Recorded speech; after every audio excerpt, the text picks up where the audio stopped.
Happy Wednesday, and thanks for coming and listening to my somewhat nervous rant about getting a new doctor. So, I liked my doctor. I liked my old doctor, and apparently he left the practice because I'm basically on med checks now.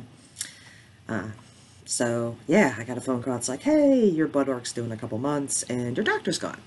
And I suspect he's gone because he had really great bedside manner, which is why I stuck with him, even though one of my other coworkers who went to him briefly was like, he's a quack. But I really liked his bedside manner. The downside was it made him extremely slow, like socialized medicine slow to go in to see him. So I've had a couple appointments where it was like 2.5 hours to get in and out. And yeah, that backs everything up. So I could kind of see why people were upset about that. He was also getting kind of famous in our little local area, doing nutrition guides and some other stuff. So maybe he left of his own volition, but it seems kind of weird that he just sort of like, poof, your doctor's gone. So they're like, who do you want to have? And I'm like, okay, well, pick out these two names. And I picked one that sounded okay, I guess.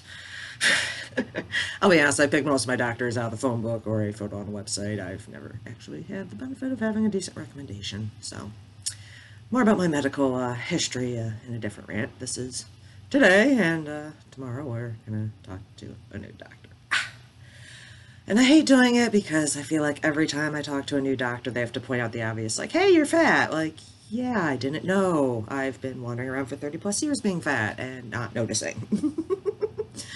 And the last time I talked to my doctor, the one that left about being fat, it was kind of awkward because apparently he claimed that once your BMI got over a certain number, they're now like required to give you bariatric consulting or offer it.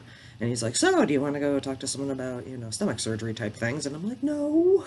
And I don't know if it was an insult to like get me moving, because I'll admit it, the last thing that really motivated me to try to lose weight was going to Cedar Point and like having someone squish on my belly and be like, look at it. And there were bigger people than me riding on that roller coasters, but it was kind of embarrassing. So I decided after that to try and get things back in order, which I managed to do for a few years. And then 5 years ago, I moved up here and have not really kept up with anything. And in addition to the bariatric surgery thing, he also was like, do you know how to read a nutrition label? And I'm like, yeah, I just eat crap. I eat crap. We have no excuse in my generation for not knowing that we're eating crap, because it's always like, well, do you know what you're eating wrong? I'm like, yeah, I don't like eating green vegetables. All the vegetables I like are apparently the horrible starchy ones, with the exception of Brussels sprouts.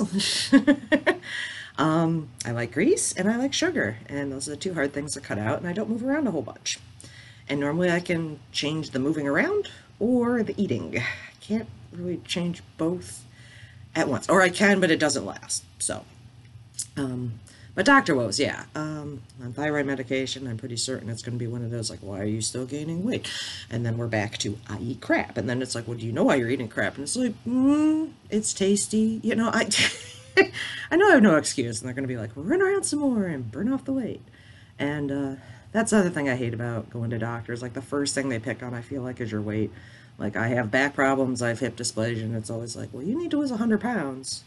And a lot of that will come off, which it will. I give you that. But constantly bugging someone like, lose the weight, lose the weight, lose the weight, lose the weight, just makes you be like, why am I going to the doctor in the first place?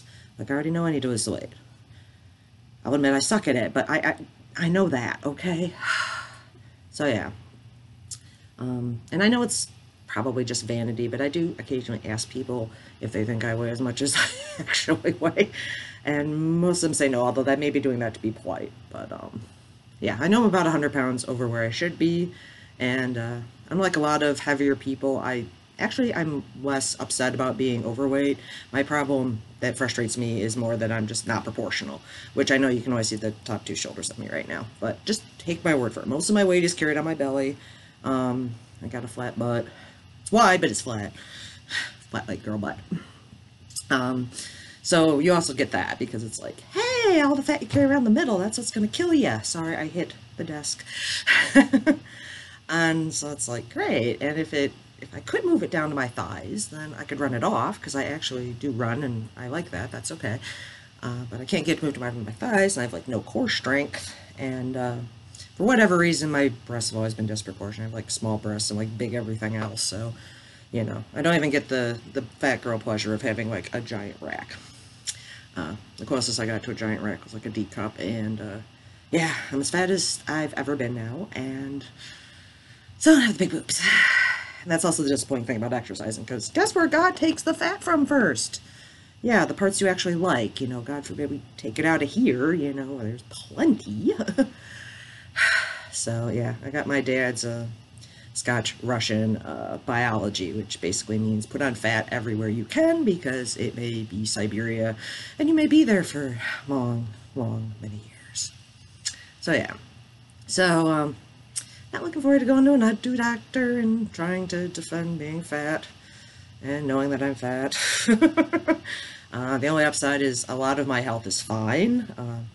I got some hip dysplasia, but most of that is actually from car accidents and not necessarily weight related. You know, my thyroid meds, I just admitted that, but I don't have high blood pressure. I've actually had low blood pressure for years.